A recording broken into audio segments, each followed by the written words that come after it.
Super interesting video, guys. We got Dababy on the impact of internet trolls on him. So obviously, man, Dababy's a super strong mental guy, you know, and the internet is constantly trolling people, whether or not, you know, people actually get affected by the trolling.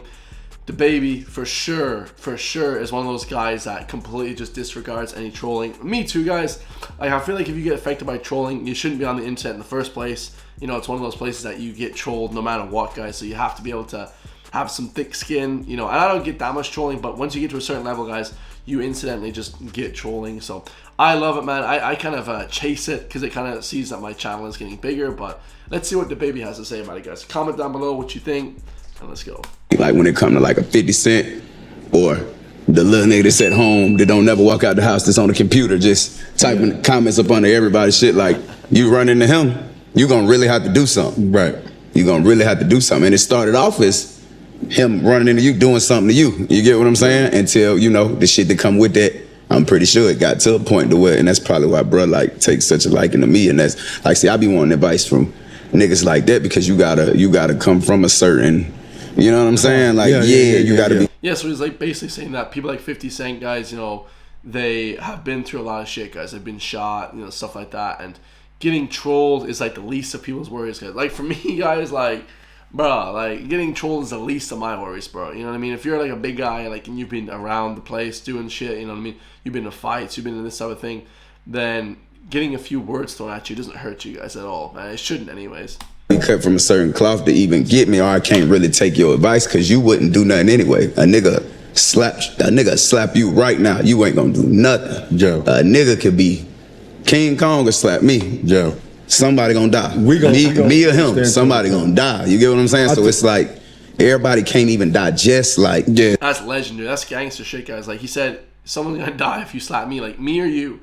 Who's it gonna be, basically? And he's not saying that he's gonna win the fight or whatever, but Dababy, I think, has killed a guy in Walmart. You know, they're actually in the baby section of Walmart, and, you know, no pun intended, obviously, but some guy like pulled a gun out on him, and then Dababy shot him first and killed him, and it was actually ruled okay. It was ruled fine by the state or whatever. So unbelievable, guys. Dababy is like, is the definition of like mentally strong, you know.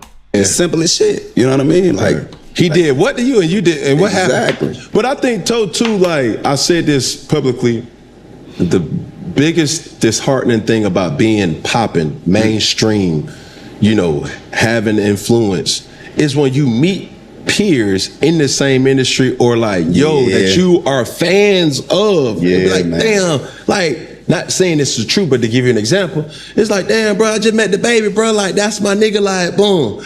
Yeah, I need some shit with some bop in it. Yeah. Like, dad, like, that's my shit. That's like, boom. And then, like, you meet the person and it's like, whoa, nah. You got a whole bunch of yes men around you. Right. The chicks around you, they lame. It's just, you disingenuous. You feel me? Like, you only come alive when the camera's on. You know what I'm saying? Right. That's the big one, guys. Like, people always say, like, you know, this guy's kind of playing up for the camera. And I feel a lot of people are playing up for the camera. Like, you guys know, I'm way crazier in real life than I am on camera and shit. You know what I mean? Especially when I'm feeling good, guys. You know, we're getting crazy on it. But at the same time, guys, you know, it's hard to perform when not on camera. But a lot of people just fake, dude. A lot of people, I couldn't even imagine in the U.S., guys. Like, the amount of fake people would be just ridiculous, you know? You feel me? Like, you only come alive when the camera's on. You know what I'm saying? Right. So when I seen that, I completely disassociated myself from the end. A lot of people always ask, like, bro. A lot of people you grew up looking up to.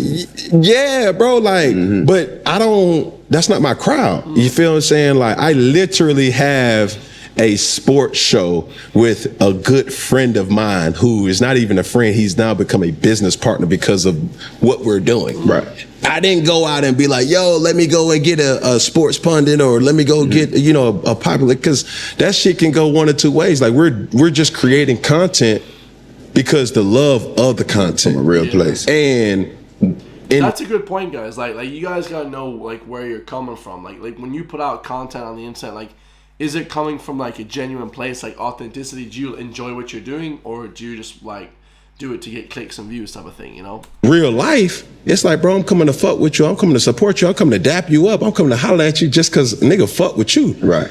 And then when you don't reciprocate what you are used to, it's like, hold on, bro. Like that nigga not like that, bro. Like, so yes, like this is a real thing, and it doesn't always got to be dark as far as fighting or anything else like that. It could just be genuine with, I got 8 kids. Like my child could be like, yo, like I want to meet this person or I want to meet that person, and I know how it is when you own as image.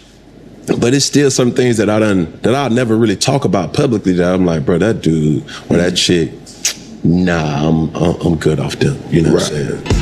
It's funny, guys, because they always say like don't meet your heroes and all this type of thing. It's like don't meet your heroes because I feel like a lot of people can be disingenuous. A lot of people can be lame about it. So we're gonna listen to another one, guys. I like that because we're only 5 minutes in.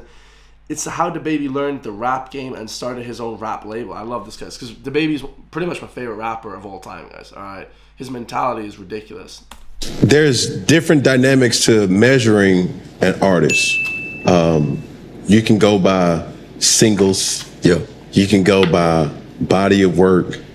You can go by really live experience too, because that's something that I didn't really know because I really wasn't I don't like people, like being around a large group of people. Going to concerts is kind of lame, but the actual live experience of seeing someone is like epic sometimes, definitely epic. You know what I'm saying? Yeah. So when I went to the festivals and this, that, and the third, and I was like, yo, like this, I didn't even know this song to hit like this, but god damn, you have another appreciation for the artist. For sure. And obviously the fourth one is the music video that they put out. One thing I will say about you is, bro, you have always embodied a Ludacris-esque, Busta Rhymes-esque, Missy Elliott-esque, very a story within a story that if you don't really know that, you ain't gonna understand why he doing what he doing. You know what I'm saying? Right.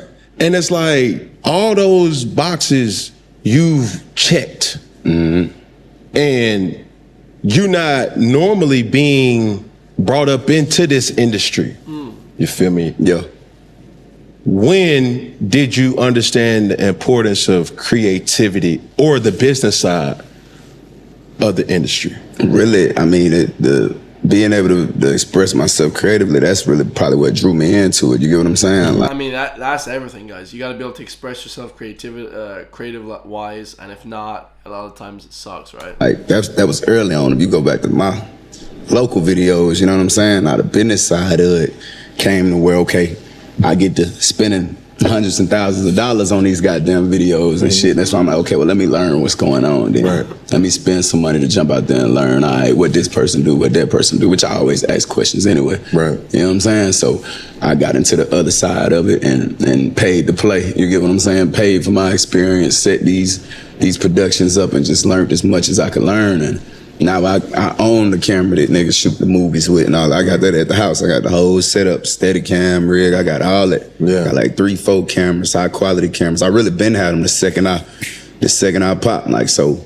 my day-to-day content team I'm running around with, they got Black Magic cameras, you know what I'm saying? Yes, like sir. Cinema cameras, That's crazy. So yeah, he has like the whole setup because he has his own production studio, My day-to-day shit, if it's just me filming me walking to the car, walking in and out of here, like it would have been filmed. It would have been 3 different people getting different angles, all type of shit. So I really tapped into it and invested into that shit like off the rip because I knew I was gifted in that area with being able to, I knew I was a visual artist and I know that's like where I thrive in and I got passion for it. So I tapped into it and invested in it as early as I could. I just spent millions of dollars on, you know what I'm saying? Just soaking up game. The look. Absolutely. You know what I'm saying? You know what I mean? It looks like it though too. You see what I'm saying? With that, I look at a situation where, who you are and what you've become, right? And that whole road of coming from where you come from, being who you once were, and monetizing it the right way. Yeah. You dig what I'm saying? So many people, it's almost like this. Because when I even came into the league, I was still a broke nigga for, I would say 5 years, bro. Like, I had a lot of money, but mentally, I was broke. Right. And I was trying to scratch and claw and scratch. I was like, figure it out. bro, like, you said it, pay to play. Like, I'm trying to learn about investing. I'm trying to learn about real estate. I'm trying to learn about these things. I have a lot, Right. but it's not streamlined in a way that I could benefit the right way. Right. You see what I'm saying? You with music, handing out, you know what I'm saying, CDs, branding, advertising, ads, things like that, where it may be a Marketing is everything, guys. Like, you gotta get your name out there, man. Marketing is everything. tangible thing with a poster, but understanding too, like, yo, you may not even be at this festival. You may not even be at this club, but you're there. Right. How did you learn the business of the music industry? Arnold Taylor. Yeah. Arnold Taylor, the one I signed with, he from Charlotte too, so the one I signed with from the ground level. Because before that, I mean, I've been had the hustle, I had the movement, I had all that shit together. Like, you know what I'm saying? All that shit together. That's probably what put me on his radar. The way I'm moving around, if it's 10, 20, like how niggas just be running around with their partners, if it's 10, 20 niggas with me, everybody got the shirt on with the logo on it. Everybody got a stack of CDs in their hand or something. Right. We got the certain niggas got big life-size poster boards up. You know what I'm saying? We got all that everywhere we go. If we go to South Beach, and then I'm traveling with it too, so I ain't just staying put. I'm getting the hell out of Charlotte. Charlotte, one of them type places. You gotta leave. You gotta leave and show that shit to somebody somewhere else, and then they want to see somebody else love that shit. They'll love something from out of town, for they love something to come from right there where they at. You know what I mean? That type of place. And I'm sure Air place got a bit of this, but it's for real. Where I'm from, you can go number one in the world. It's still like, man, fuck that nigga, man. Yeah. You get what I'm saying? So. That's funny, guys. I love that. Yeah, Dababy's definitely one of the realest rappers there is, man. Let me know what your thoughts on that, guys. Like, the rap game, any kind of industry that you're in that's creative, guys, is going to be hard as hell to actually dive into. So let me know your thoughts. I love you guys all. Drop a comment. I'll see you on the next one, guys. Peace.